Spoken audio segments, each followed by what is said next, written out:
Yo, what's up? It's the King, baby. And I know right now some of you are pretty stressed out about being fully prepared for the launch of Witch Queen in just a matter of weeks. But not to worry.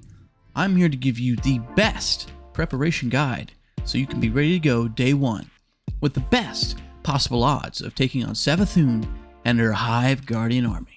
So, let's take a deep dive, starting with the most important preparation to me, bounty hoarding.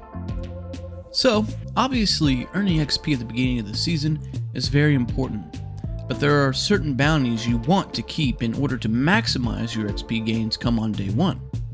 In order to have the best XP gains, make sure you have weekly bounties from everywhere you can think of, like the Cosmodrome or the Star Horse, for example. And also be sure to stock up on every Iron Banner bounty on each character. Luckily, if you didn't already know, there is one more Iron Banner coming up on the last week of this season, so make sure you do them. I know I need to do them because I did not do the last Iron Banner. So, if you're like me, get grinding. You should also be sure to do every daily bounty you can from each vendor like Shaxx or Zavala. It's important to do every bounty you can so you can level up the season pass fast, level up your artifact fast for the seasonal mods of course, and most importantly, to level up your power level so you can do endgame activities much faster. Obviously that's not the main way to level up your power. The main way is obviously going to get gear, all that stuff, but it is nice to have a higher level artifact going into endgame stuff because it's a nice little boost. Obviously we know this. You don't want to be left behind, especially if you're planning to do the day one raid for Witch Queen. So as I said, be sure to do every bounty possible if you want to maximize your XP gains. Of course, there are some bounties that will not count come on day one, like the Tangled Shore bounties or the Season of the Lost bounties, for example.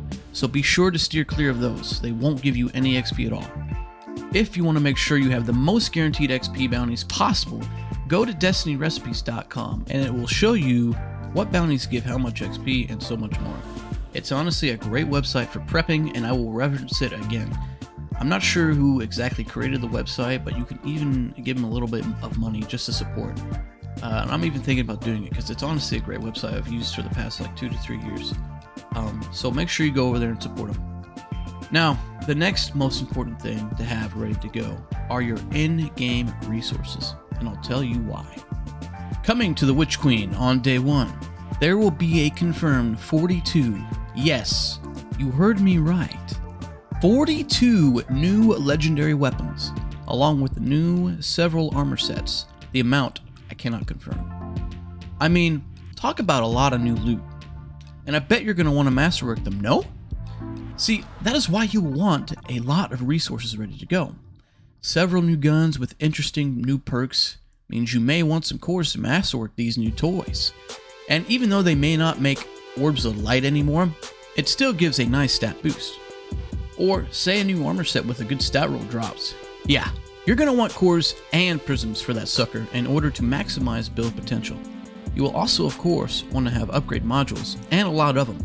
You can only have a stack of 25 unfortunately, but do whatever you can to have that much on you at all times. Sure, when the season starts, you won't want to use any of them honestly, but later in the week is when you will start wanting to infuse your current or new gear to higher power, because you already know you're going to want this stuff permanently, and it's about that time to do some in-game content. So let's get those upgraded. Make sure you have them constantly. And of course, you can't forget the Battle Pass. It gives you quite a few of those early on.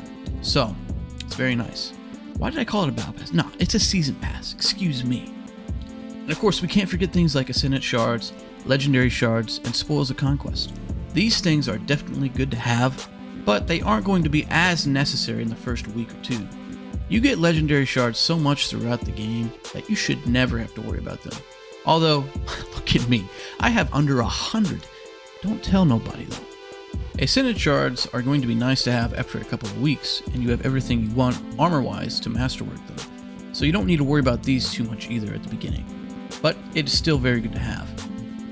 And Spoil of Conquest, they're not a must, but they would be very, very good to have if you were looking to pump them into the final raid encounter for new gear and better rolls come the day one raid. But I know not all of you are trying to do the day one raid. You're just trying to grind the game as fast as you can. So be sure to have these as well. but as I stated, they aren't as high on the list of a must-have. Once again, DestinyRecipes.com has all of your in-game info and can show you your progress in these areas to see how much more you need to be in a better state. It is a very helpful website. And finally, you will want as many materials as possible come the first day of the Witch Queen. We're talking spin metal, helium filaments, dusk-like shards, Bayron bows. You get the picture. Now, you may ask why, but it should be very clear. 2 words: upgrade modules. Remember how I said you would want a lot of these? Yeah, you're gonna need materials to buy them, bro, along with stuff like glimmer and legendary shards. Obviously, you will not want to use these modules for as long as you can, but when it is time, boy do they go quick. Of course, you could stock up on materials when you need to, but wouldn't you rather have them when you need them instead of wasting time getting some when you could be grinding the game? So do yourself a favor and stock up now. Heck, I don't have a ton either, so I need to get on that. I would try to have at least 500 of each material. That should be plenty enough. Now, of course, it is going to be nice to have an array of weaponry and armor at your disposal come the first day and beyond, so make sure you have all the good rolls you would want. You're going to want things like blinding nade launchers, ad clearing weapons with ad clearing perks like Rampage, DPS weapons like rockets, linear fusions, snipers, and shotguns with DPS rolls like Vorpal, bows for anti-barrier champs coming up, and even SMGs for overload champions coming up. And just overall, you're going to want to have a lot of amazing guns with amazing perks. You're just going to want to be ready for that stuff to come. Because say the Nightfall is up and you're ready to go. Your power's ready. Oh, but look at your weapons. They don't have the best perks. Yikes. You don't have a nice overload SMG. You don't have a nice anti-barrier bow. What are you doing? Get ready now while you can. Or else you're going to be wasting time getting better guns. Come on. Wake up. Now, of course, this goes for armor too. I would have most of your armor and current builds ready to go in the vault for a while, and then when it is time to infuse it and go do some in-game content, it is all right there in your vault ready to go. High stat roll and all. Like I said, you're going to be putting on a lot of blue gear during this grind, this beginning grind, so you're going to want to throw all your stuff really in the vault for a while, and then when it's time to start infusing, you can pull it out. But in the beginning, I think I will have most of my stuff in the vault, because there's really no point. It's just going to get swapped out for a piece of blue gear for a little bit. So I'm like, what, 1,500? Yeah, sounds about right. So, like I said, just have a lot of good weapon options and a lot of good armor builds ready to go day one. And of course, we can't forget about the meta exotics like Sleeper Simulant, Vex Mythoclast, Arbalist, Witherhoard, etc. If you don't already have these exotics, what are you doing? Go get them. And with the new 40% damage buff against miners when using exotic primaries, you should consider bringing out things like Bad Juju, Graviton Lance, Outbreak Perfected, Symmetry, Sunshot, Trinity Ghoul, Ace of Spades, just to name a few for example. Sure, the buff is only good against miners, but this is going to make a huge difference for exotic primaries. Most of the time, exotic weapons used in endgame content would only be used in the special and heavy slot, because it wasn't worth the exotic primary when a legendary primary could do just as much, if not more, while an exotic like Sleeper Simulant would do much more than, say, a legendary linear fusion. So please, please, please to have some exotic weapons ready to go as well. Current meta and possible new meta exotic primaries. So, that about sums it up. Witch Queen is almost here and I couldn't be more pumped. I made this video because I'm currently trying to get ready for Witch Queen myself, and I have some friends who need a little extra help on what needs to be done before the DLC, since they haven't been playing a whole lot. They need a little catch-up video. And I know there are plenty of people out there right now thinking the same thing as them. So I hope this video answers your questions, and I hope you are getting prepared for Witch Queen, because it's going to be a heck of an adventure, and we need to be ready for whatever Savathun has to throw at us.